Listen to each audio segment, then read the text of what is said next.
Thank you for staying with us.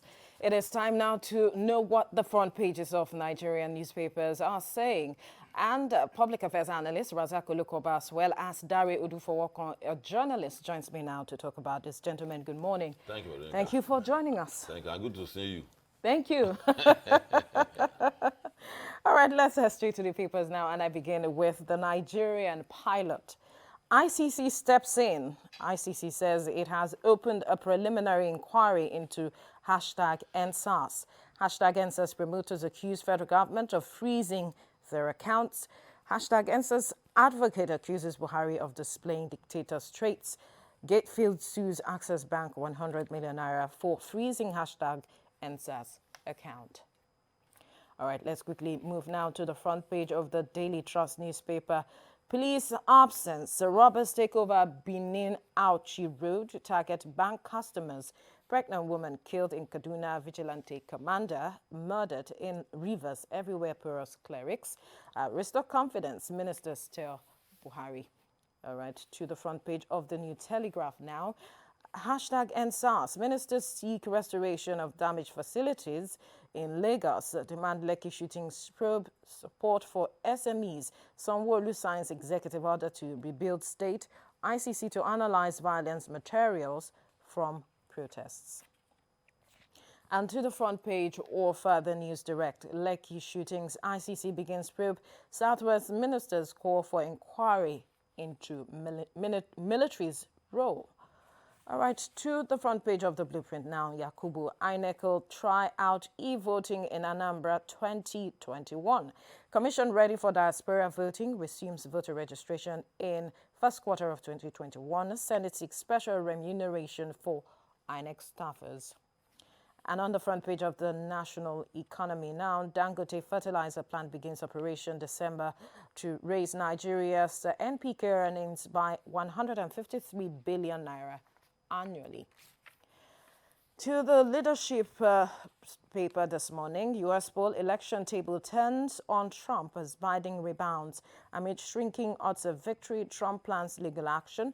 3 Nigerians elected into U.S. Congress. To the front page of the Daily Times, Buhari gets report on Lekki Tollgate shooting. And then to the Business Day, which is the final paper we'll be looking at, concerns as building plan approval applicants face tough hurdles in Lagos. All right, gentlemen, one story on almost all the front page of the papers this morning is talking about the fact that the ICC is stepping in to the #EndSARS protest, especially the incident that occurred in Lekki. And the ICC is saying it has opened a preliminary inquiry. I wonder how this comes to you, Daria. I'll start with you. Is this something that you are excited about?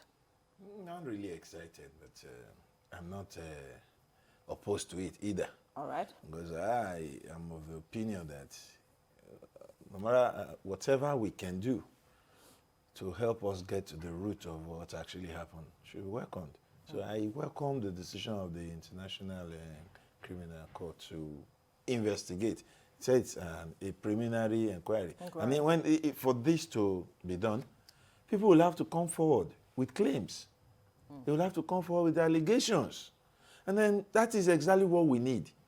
People were alleged to have been killed at Lekki Tollgate. Now, an international organization wants to probe the incident. So we should now, the governor has said, no, we didn't do this. The military said, yes, we did this.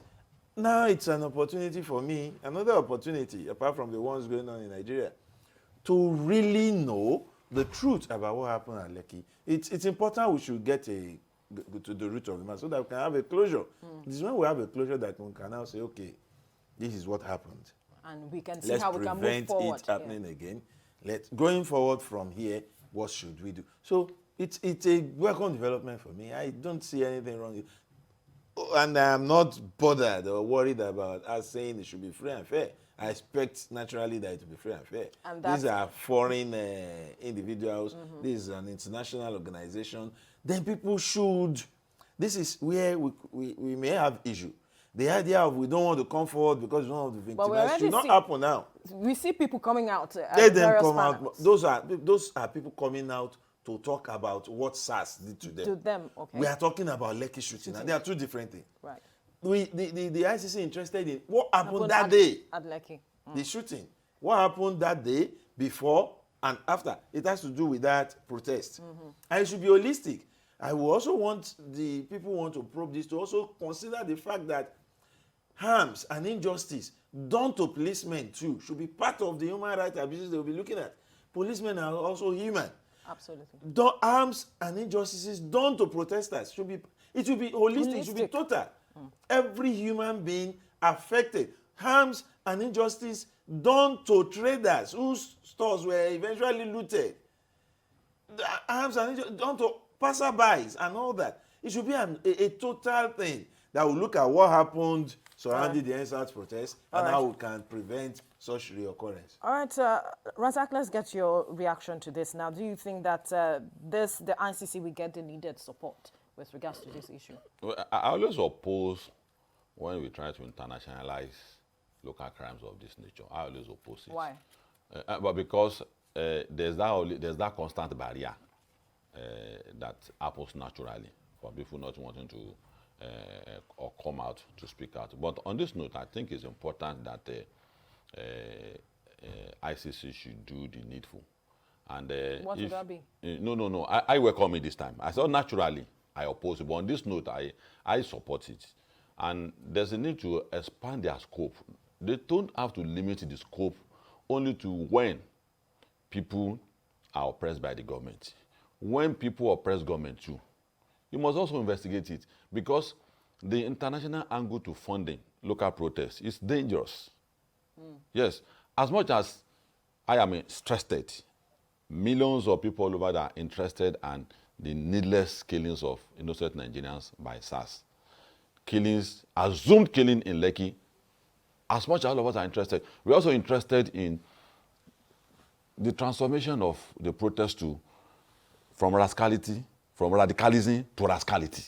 You suffer the fate too. This thing must be investigated. Spontaneous action, we cannot call it spontaneous action. It's pre-planned. That's my conclusion. That's your conclusion? That's my conclusion, that is the way it's orchestrated. I interviewed someone that is sure was not burnt. Materials that were abandoned there were fabricated with precision. I'm into construction. They were metal fabricated with precision for burning and committing arson on people's properties. So it's not a spontaneous action. You see stone, you see your dirty jerry cans, if it's spontaneous. So that is why the whole process was hijacked. Hijacked. Now, He's telling you. if it is hijacked, if a process is hijacked, it will be spontaneous. It won't be in the manner they came to burn here. It won't be in the manner they burn BRT buses. It won't be in the, it can't be in man. I've been leading protests, so those people must be brought to book, so that we will know that there's no precedence. There must be no precedence for people who will run that kind of process again and go with scot-free with it. If you have genuine aspiration, pursue it, that genuine aspiration. Let us know that this is EndSARS. We support you, and should be the anomalies on any must be corrected. And in future, you will remember this day. Anytime you want to hijack a process for dirty and ungodly motives, you will remember that those people don't go scot-free. All the people that were apprehended, that broke into people's property and cut away with it, should also be brought to book. So both sides should be assuaged, because if there's no justice on both sides, it is not justice. There must be justice on both sides. Right. Justice for people that were traumatized by EndSARS, and people who also took the advantage to introduce that concept of their own idea to also do what they did, must also be brought to book. All right. And in the end, justice must be seen to be done to ensure that there is closure. So right now, let's move quickly to the U.S. election, and that story is on the front page of the Leadership newspaper, saying U.S. poll election table turns on Trump as Biden rebounds amid shrinking odds of victory. Trump plans legal action. It's been an interesting ride, Dari.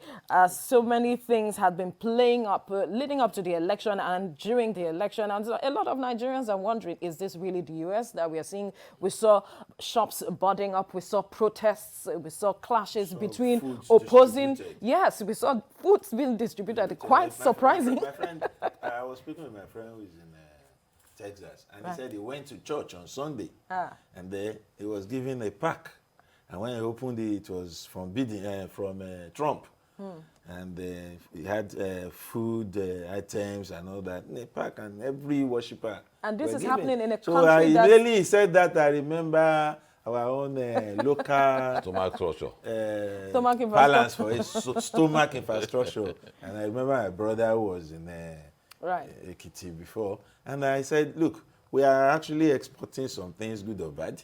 And so by the time I was going to bed yesterday, I made up my mind that I was not really going to bother myself much about the American presidential election again, because it has really been intriguing. You see, and I woke up this morning only to discover that the situation remains the same. No winner can be declared even up till now with somebody looking for as low as 6 votes. Yet, nobody can say this is where he will get it. And then Trump trailing, and some people are still saying, look, he will pull a surprise. He's going to win this election. And it's possible. Right. It is possible, and that's the American election. For those who are wondering why Biden has won in the majority poll and yet is as if he may not win the election. It is the style that America has been using over the years.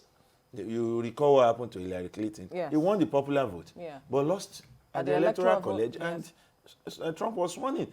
The only difference this time, for me, is the move by President Donald Trump to declare himself the winner in an ongoing election. America's democracy is exemplary. Or should I now use the word? Has been exemplary. And one should be afraid when things like this happen that can threaten the democracy of that country. Because America would say whoever rig in Nigeria will deny them visa. Whoever commit electoral offense in Nigeria will drag them to ICC. Who will drag these people to ICC? Or are we going to ban them from entering Nigeria too? So because such moves have implications. A lot of implications. Because when countries like America, countries like Britain, and countries like Russia would allow their electoral system to be infiltrated, it will send the wrong signals to developing nations who look forward to them. Because if Trump emerges in a manner that the world thinks is questionable, what moral justification will he possess as a sitting president to caution other democracies? That's the greatest troubling implication. And this is not something we should take with it. A lot of people will say, what's our business? Before we came on here, I was telling you that I'm not excited about coming of ICC. It's the double standard. There's a standard for certain countries, and there's another standard for another country. The last election has similar traits too. Yes. And nobody else has been able to take them to anywhere. So, and ICC is aware of all of this. All those agencies in the world that landed in Nigeria or any country of the country, they didn't land in their own country. And that is why I say that a local solution is always the way to go. Now, the president of America is willing to talk like a Nigerian politician who will be happy whenever he wins an election, who will head to courts if he loses an election, that election is not fair. No spirit of sportsmanship in most of the Nigerian politicians. And the same thing in Trump too. He's not displaying the spirit of, I have accepted the fate that has befell me. He's not behaving like one. And maybe because Biden is a seasoned politician, it's the composure. No, he said he's ready to match Trump whichever way he comes. Yeah, and that's what I'm saying. That because he's a politician, given the kind of person Biden is, he will have flexibility. But because he's a politician, he has studied characters, political characters very well to know that you don't keep quiet when Trump is talking. Oh. You two should be talking. Oh. So, and that is why this is not. But like what Daddy have said, that this is not too good for America. And this is not too good for countries that are championing democracy. And that is why many of Africans who define democracy that it shouldn't be an election every 4 years. It should be the will of the people. So there should be a version of Nigerian democracy that we must not take standard from America. In Russia, the president is going for the 4th or the 5th time now. Angela Merkel, and the president of China will be there for forever. So we have to realize that we need our own peculiar democracy that is going to work for us. We have to know that we are a people, we have our own style, we have our own culture, and we must define the way we run ourselves based on all this peculiarity. This is a good example. Right. So, and in the last 5 years, we have always been asking many countries like America to keep quiet and look at their own affair, to instead of each time trying to correct what you are worse in us. The crime they say we commit, I'm not justifying crime, but they magnify the protest of ICC now. We saw the killing of a policeman by a policeman of a black American. We saw how it ended. If it was another country, ICC will have been there. There is no ICC there. So there are things that they are worsening, but with another country, they magnify. So local content is always better than the foreign content when it comes to how you run your affairs. All right, let's quickly look at, because I think earlier this week, one of the papers had a screaming headline that a Trump presidency is not good for Nigeria's democracy. And both men haven't said anything clear-cut when it comes to their policies with regards to any other country in terms of African or developing countries. I wonder what you see. Would it be in Nigeria's benefit? How do you see things, benefiting Nigeria, be it Trump or be it Biden? Well, I monitored the campaigns, and I want to agree with you that both Trump and Biden were cautious in really talking about their international relations and foreign policies. Yeah. I think they learned the hard way that when you say too much, it may bounce back at you. Yeah. So both were hedgy in answering questions that has to do with foreign policy. But for Nigeria, the answer to that question would simply be, what have we benefited from the Trump presidency? He's been there for 4 years. What has been the relationship? For me, I will take it from the angle of the war in the Northeast. And I realized that the President of America blocked a lot of purchases, which, in my opinion, will have helped us wage that war better. And that's something of concern to me personally. And it's something that will be of concern to any serious Nigerian leadership. So if what we wanted was an American president that will aid us to wrap up this war that has threatened our existence as a country, and we didn't get that, well, the leadership of our country will have to make a choice between a presidency of such nature and a new one that may.